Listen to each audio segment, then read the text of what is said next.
नमस्कार कक्षा 10वीं के प्रिय छात्रों, हिंदी मास्टर चैनल में आप सभी का स्वागत है। आज हम पढ़ने वाले हैं कबीर जी की साखियां। कबीर की साखियां पढ़ने से पहले कबीर जी का संक्षिप्त परिचय जान लेना बहुत जरूरी है। कबीर जी का जन्म काशी में नहरतला तालाब के पास हुआ ऐसा माना जाता है।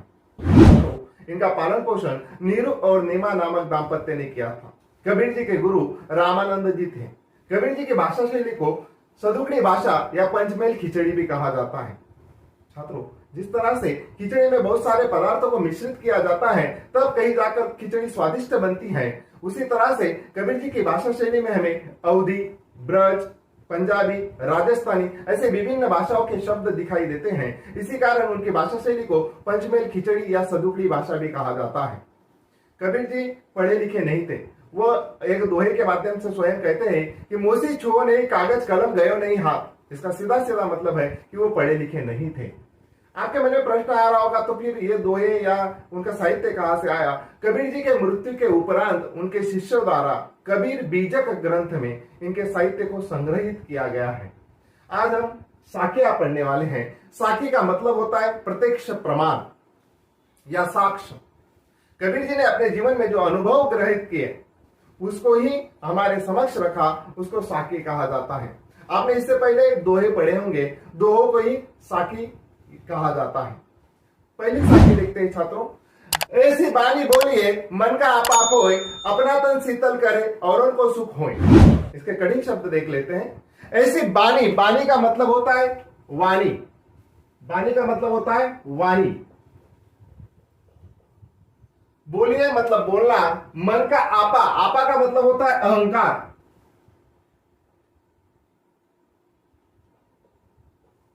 अपना तन शीतल करे और उनको सुख होए। तन, तन मतलब शरीर, और यानी दूसरों को, शीतलता यानी ठंडा। अब इस साखी के अर्थ को देखते हैं। ऐसी बानी बोलिए मन का आपा होए। मनुष्य ने ऐसा बोलना चाहिए। कैसा बोलना चाहिए? तो मनुष्य ने अहंकार खोकर बोलना चाहिए। प्रस्तुत साखी में कबीर मधुर वाणी का महत्व बता रहे हैं। ऐसी वाणी बोलिए मन का आपा होए, यानी मनुष्य ने अहंकार को खोकर बोलना चाहिए। तब क्या होगा? अपना तन शीतल करे। इससे हमारे तन को शीतलता प्राप्त होगी, ठंडक प्राप्त होगी, या फिर अच्छा लगेगा। और उनको सुख होए, हमें तो अच्छा लगेगा ही, साथ ही साथ जो हमारे संपर्क में आता है या जिससे हम बात करते हैं उसे भी आनंद की अनुभूति होगी। फिर से देखते हैं बच्चों। ऐसी बानी बोलिए मन का आपा होए। मनुष्य ने ऐसा बोलना चाहिए। कैसा बोलना चाहिए? तो मनुष्य ने अपने अहंकार को खो देना चाहिए, अहंकार नहीं करना चाहिए। इससे क्या होगा? अपना तन शीतल करे, हमें भी शांति की अनुभूति होगी, या हमारे तन को भी शांति मिलेगी और उनको सुख हुए, दूसरे को भी आनंद की प्राप्त होगी हमसे बात करते समय। साखी देखते हैं बच्चों, जिसमें कबीर जी ने ईश्वर के अस्तित्व के बारे में बताया है कि ईश्वर तो हर जगह पर है। कस्तूरी कुंडली बसे मुर्ग ढूंढे बनमाही, ऐसे ही घटी घटी राम है दुनिया देखत नाही। कस्तूरी, कस्तूरी का मतलब होता है छात्रों सुगंधित पदार्थ।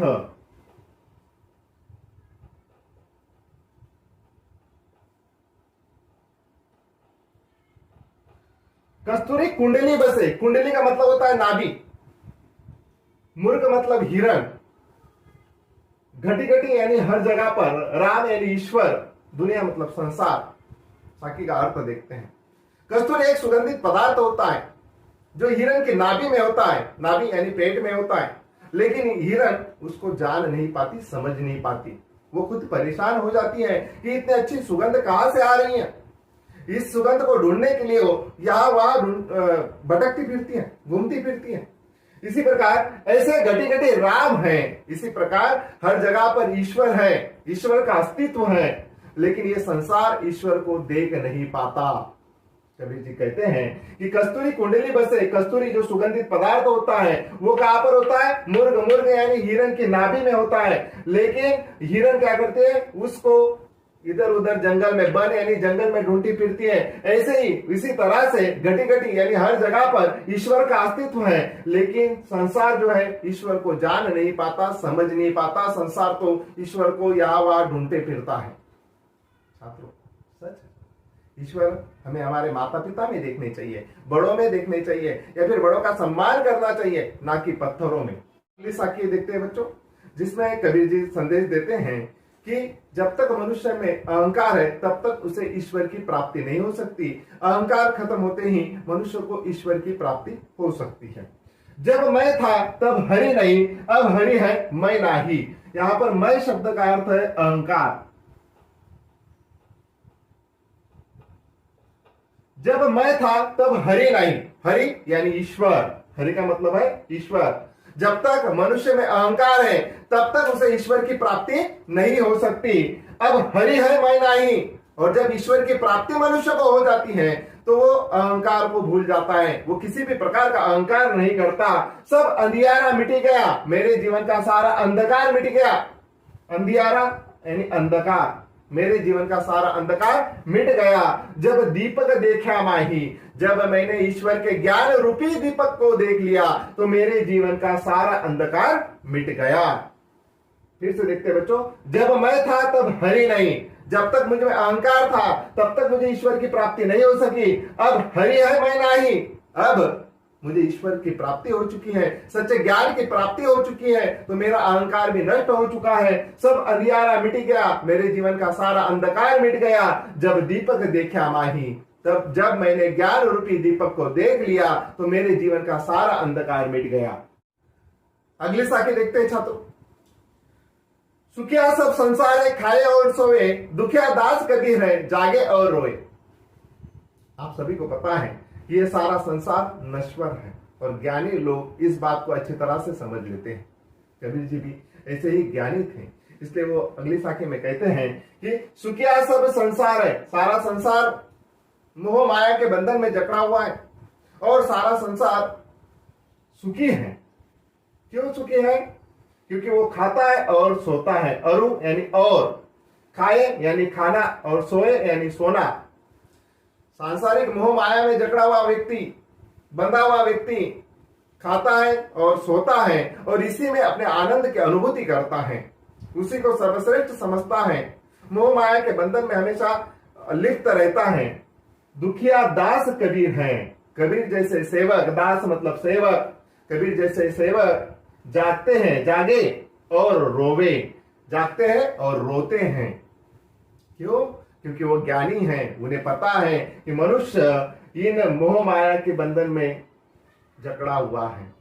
नश्वर है ये दुनिया, ये संसार नश्वर है, और वो इसी को सच्चा समझ लेते हैं। इसलिए ज्ञानी लोग या कबीर जैसे लोग जागते हैं और रोते हैं, क्योंकि उन्हें पता है कि ये सारी मोह माया झूठी है, ये संसार नश्वर है, इससे दूर ही रहना जरूरी है। अगली साखी देखते हैं छात्रों। बिरह भुवंगम तन बसे, मंत्र न लागे कोई, राम वियोगी ना जिए, जीवे तो बोरा हुई। इस साखी के माध्यम से कबीर ने विरह की व्यथा का वर्णन किया है। ईश्वर से बिछड़ा हुआ व्यक्ति किस तरह से दुखी होता है, यह कबीर हमें इस साखी के द्वारा बताना चाहते हैं। साखी के कठिन शब्दों के अर्थ देखते हैं। बिरह, बिरह का मतलब होता है विरह, बिरह मतलब विरह। भुवंगम, भुवंगम मतलब साप, भुवंगम मतलब साप। विरह भुवंगम तन, तन मतलब शरीर। मंत्र न लागे कोई, राम वियोगी, वियोगी मतलब बिछड़ा हुआ, ना जीवे, जीवे मतलब जीवित रहना, जीवे तो बोरा हुई, बोरा मतलब पागल हो जाना। अब इसका सरल अर्थ देखते हैं। विरह भुवंगम तन बसे, यानी विरह रूपी सांप जब मनुष्य के शरीर में बस जाता है तब मंत्र न लागे कोई, कोई भी मंत्र उसके लिए कार्य नहीं कर सकता। जब विरह रूपी सांप मनुष्य के शरीर में बस जाता है तो उसके लिए कोई भी उपाय काम नहीं करता। राम वियोगी ना जीवे, राम से बिछड़ा हुआ व्यक्ति जीवित नहीं रह पाता। यदि कोई राम से बिछड़ा हुआ यानी ईश्वर से बिछड़ा हुआ व्यक्ति जीवित रह भी जाता है, जीवे मतलब जीवित रहना, राम वियोगी ना जीवे, जीवे तो बोरा हुई, यदि जीवित रह भी जाता है, बच भी जाता है, तो वो क्या हो जाता है?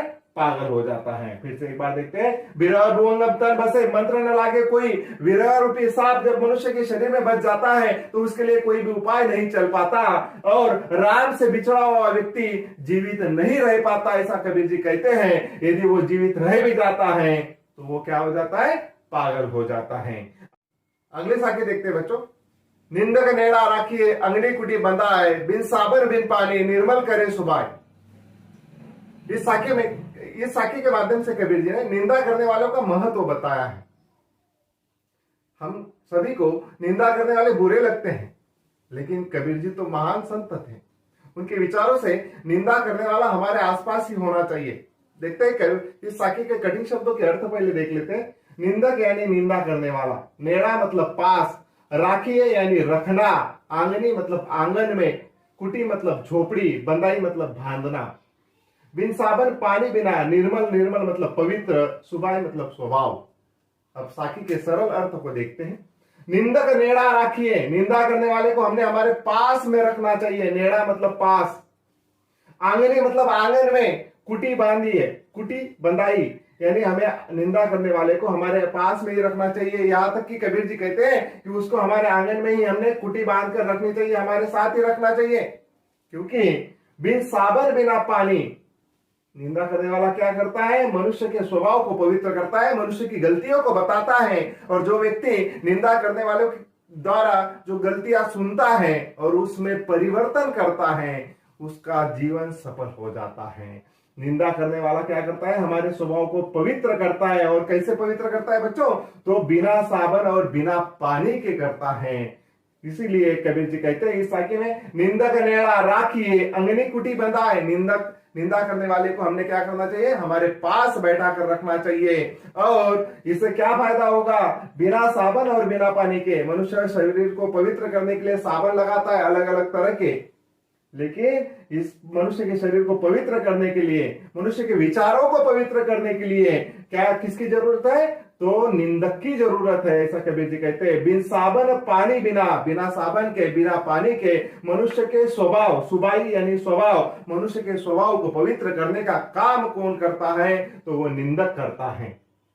अगली साखी देखते हैं छात्रों, जिसमें कबीर जी ने ईश्वर के महत्व को बताया है। पोती पड़ी बड़ी जग मुआ, पंडित भया ना कोई, एक आशीर पीऊ का पढ़े सो पंडित होई। कठिन शब्दों के अर्थ देख लेते हैं पहले। पोती मतलब धार्मिक ग्रंथ, पड़ी पड़ी यानी पढ़ना, जग मुआ यानी इस संसार में, भया यानी कोई भी, एक आशीर मतलब अक्षर, पीऊ का मतलब है ईश्वर, कठिन शब्द है। पीऊ का मतलब है ईश्वर, पढ़े सु यानी पढ़ने से, सु मतलब से, पंडित मतलब ज्ञानी। सरल अर्थ देखते हैं। पोथी पड़ी पड़ी जग मुआ, केवल किताबें पढ़ने से कोई भी इस संसार में ज्ञानी नहीं बन सकता। सच है बच्चों, केवल किताबें पढ़ने वाला ज्ञानी नहीं होता है। बहुत सारे लोगों के पास डिग्रियां तो होती हैं, लेकिन संस्कारों की कमी होती है। पोथी पड़ी पड़ी जग मुआ, पंडित भया ना कोई, केवल किताबें पढ़ने से कोई भी व्यक्ति ज्ञानी नहीं बन सकता। यदि मनुष्य को ज्ञानी बनना है, कबीर जी कहते हैं, यदि मनुष्य को ज्ञानी बनना है तो उसे ईश्वर के अस्तित्व को समझना होगा, ईश्वर के महत्व को समझना होगा। एक आशीर पीऊ का पढ़े सु पंडित होए। यदि मनुष्य ने ईश्वर के एक अक्षर को भी पढ़ लिया, यानी थोड़े भी अस्तित्व को समझ लिया, ईश्वर के महत्व को जान लिया, तो वो व्यक्ति पंडित कहलाता है। फिर से देखते हैं बच्चों, केवल किताबें पढ़ने से व्यक्ति ज्ञानी नहीं कहलाता। यदि मनुष्य को ज्ञानी बनना है, आशीर मतलब अक्षर, पीऊ मतलब ईश्वर के अस्तित्व को मनुष्य को समझना पड़ता है। यदि मनुष्य ईश्वर के अस्तित्व को समझ पाता है तो वही व्यक्ति पंडित यानी सच्चा ज्ञानी कहलाता है। अगली साखी देखते हैं छात्रों। हम घर जाले अपना, लिया मुर्दा हाथी, अब घर जालो ताश का, जो चले हमारे साथी। कबीर जी ने बहुत सारी साखियों में ईश्वर के अस्तित्व के बारे में बताया है। ईश्वर को प्राप्त करने से मनुष्य सुखी हो सकता है, लेकिन कबीर जी प्रस्तुत साखी में हमें यह संदेश देना चाहते हैं कि ईश्वर को प्राप्त करना इतना भी आसान नहीं है। साखी के कठिन शब्द देख लेते हैं। हम घर जाला यानी जलाया, अपना यानी खुद का, लिया मुर्दा हाथी मतलब मुर्दा यानी जलती हुई लकड़ी या मशाल, हाथी मतलब हाथ में, जाला यानी जलाना, अपना यानी अपना, मुरड़ा यानी जलती हुई लकड़ी या मशाल। अब अगर जालो ताश का यानी उसका, जे चले हमारे साथी। सरल हिंदी में देखते हैं बच्चों। हम घर जाले अपना, हमने अपना घर जला लिया, यानी हमने सांसारिक मोह माया को त्याग दिया। ईश्वर को प्राप्त करना चाहते थे कबीर जी, इसलिए या भारतीय साधु संत ईश्वर को प्राप्त करते हैं, इस राह पर चलते हैं तो वो घर को संसार को त्याग देते हैं। हम घर जाले अपना लिया मुर्ड़ा आती, हमने क्या किया, अपने घर को जला लिया और जलती हुई लकड़ी से इस घर को खुद जला दिया। स्वयं जलती हुई मशाल हमने पकड़ ली और अपने ही हाथों से अपने घर को जला दिया। अब घर जालो ताश का, अब उसका भी घर जलेगा जो हमारे साथ इस राह पर चलेगा, ईश्वर प्राप्ति के मार्ग पर चलेगा। यानी ईश्वर प्राप्ति इतनी आसान नहीं है। यदि ईश्वर को प्राप्त करना है तो मनुष्य को सभी प्रकार के मोह माया से, बंधनों से मुक्त होना पड़ेगा, तभी मनुष्य ईश्वर को प्राप्त कर सकता है। फिर से एक बार चारों साखियों के अर्थ संक्षिप्त में देख लेते हैं बच्चों। बिना भुवंगम तर्म से मंत्र न लागे कोई, राम वियोगी ना जिए जीवे तो बोरा हुई। विरह रूपी सांप जब मनुष्य के शरीर में बैठ जाता है तब कोई भी उपाय नहीं चल सकता। यदि राम से बिछड़ा हुआ व्यक्ति जीवित रह जाता है तो वो पागल बन सकता है। अगली साखी, निंदक नेड़ा राखी अंगनी कुटी बताए, बिन साबन बिन पानी निर्मल करे सुबाए।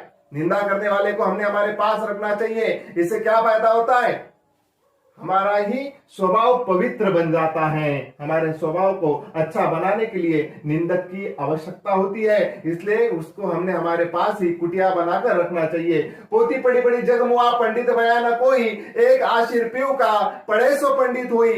केवल किताबें पढ़ने से ज्ञान की प्राप्ति नहीं हो सकती। यदि सच्चा ज्ञानी बनना है तो ईश्वर के अस्तित्व को समझना होगा, ईश्वर के महत्व को समझना होगा और ईश्वर की भक्ति करनी पड़ेगी, तभी व्यक्ति सच्चा ज्ञानी कहलाता है। और आखिरी साखी है बच्चों, हम घर जाले अपना लिया मुर्ड़ा आती।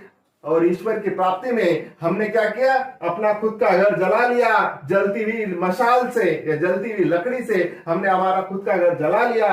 अब घर जालो ताश का, अब किसका घर जलेगा, ताश का यानी उसका भी घर जलेगा जो हमारे साथ ईश्वर प्राप्ति के मार्ग पर चलेगा। छात्रों, मिलते हैं अगले वीडियो में। इसी तरह से हिंदी की एनसीईआरटी की कक्षा 5वीं से लेकर 12वीं तक की नई नई वीडियो प्राप्त करने के लिए हिंदी मास्टर चैनल को सब्सक्राइब कीजिए। यदि आपको वीडियो पसंद आता है तो लाइक और शेयर भी कीजिएगा। धन्यवाद छात्रों।